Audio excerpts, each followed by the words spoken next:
Sejumlah pasien dengan penyakit tak dikenal berdatangan ke Rumah Sakit Pusat Wuhan awal Desember 2019.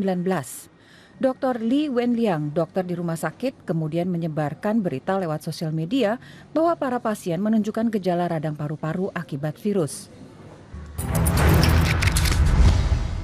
Assalamualaikum warahmatullahi wabarakatuh. Kami dari kelompok 3 kali ini akan memaparkan tentang jurnal Leadership Matters in Healthcare. Kelompok 3 terdiri dari Dr. Ifransah, Dr. Dekrita, Dr. Agus Jiwani, Ibu Hijrah, Ibu Zahra, dan saya Dr. Halidina. Nah, kita tahu pertumbuhan penduduk di dunia berkembang secara cepat ya.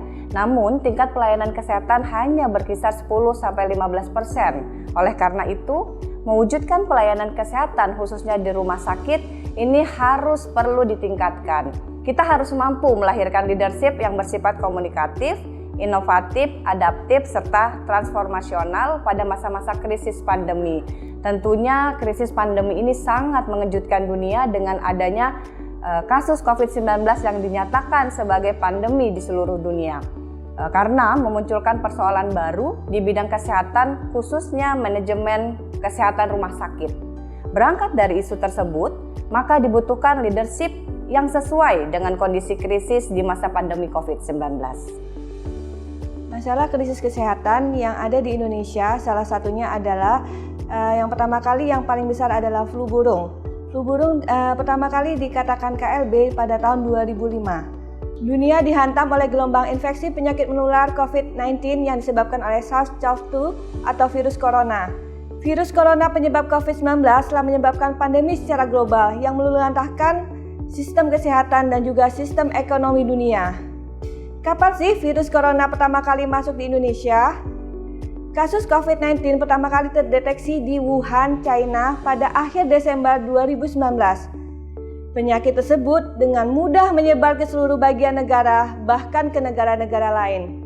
Hanya berselang beberapa bulan kemudian, pemerintah Indonesia melalui Presiden Joko Widodo resmi mengumumkan adanya pasien pertama yang terinfeksi virus corona pada 2 Maret 2020. Pengumuman pasien pertama ini mengartikan bahwa virus corona telah resmi masuk di wilayah Indonesia.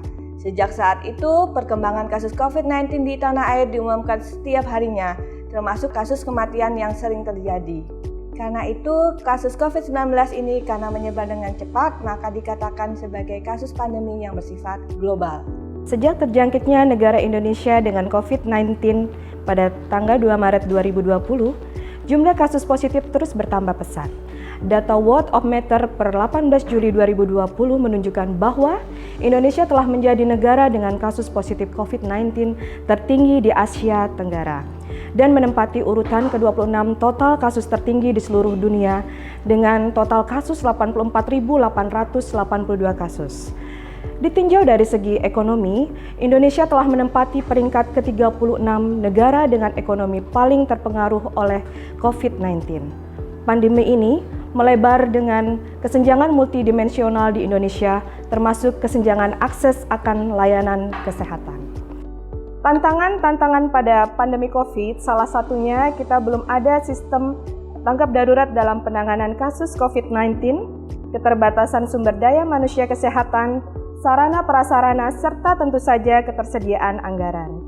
Adanya stigma negatif di masyarakat mengenai COVID-19 menyebabkan komunikasi antara pemangku jabatan dan masyarakat tidak terbangun dengan baik.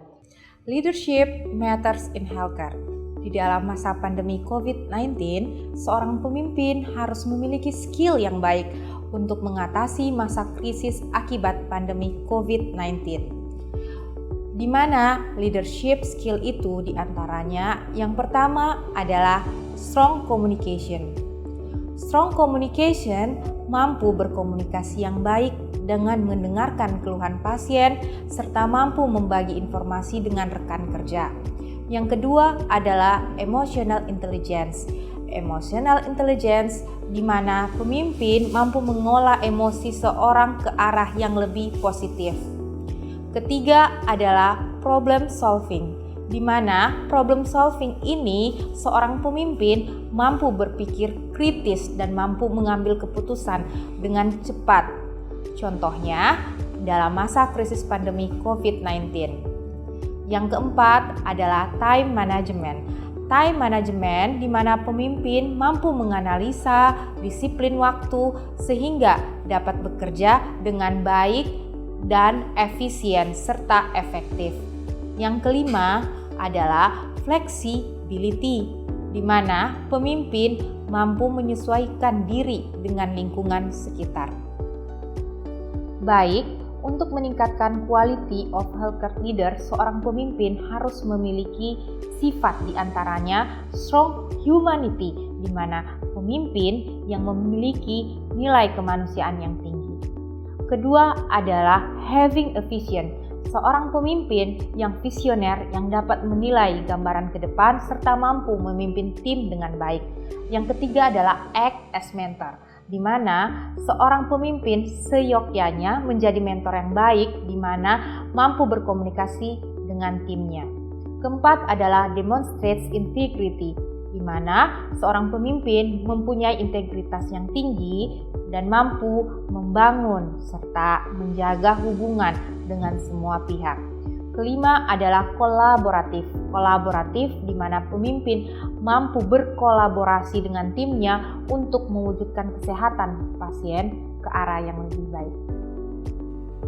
Berdasarkan Fall Style of Leadership in Healthcare, Regis College 2001, terdapat 4 style dari kepemimpinan.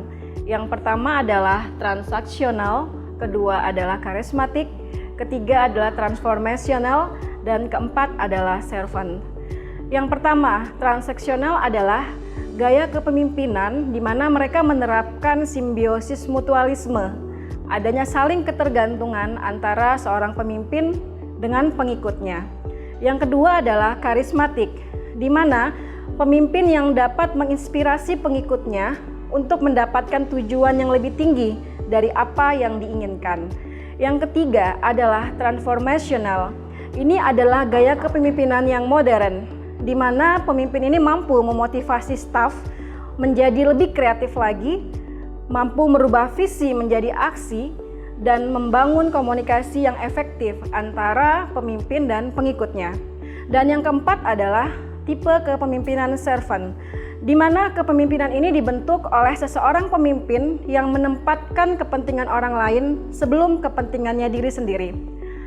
Dari keempat tipe atau model daripada kepemimpinan ini adalah yang paling efektif dan tepat berdasarkan Regis College 2021 bahwa transformational adalah gaya kepemimpinan yang paling tepat dalam penanganan pada saat pandemi COVID-19.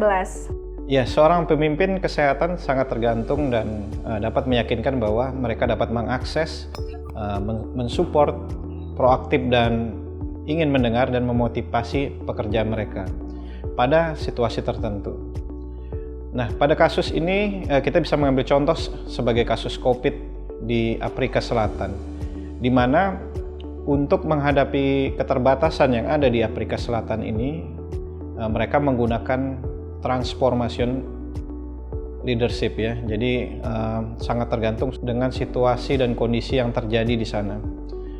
Nah, dan transformational leadership ini dapat menjadi hal yang fundamental untuk merubah banyak pemilik ataupun pelaksana dari sarana kesehatan pada situasi-situasi yang akan mereka hadapi.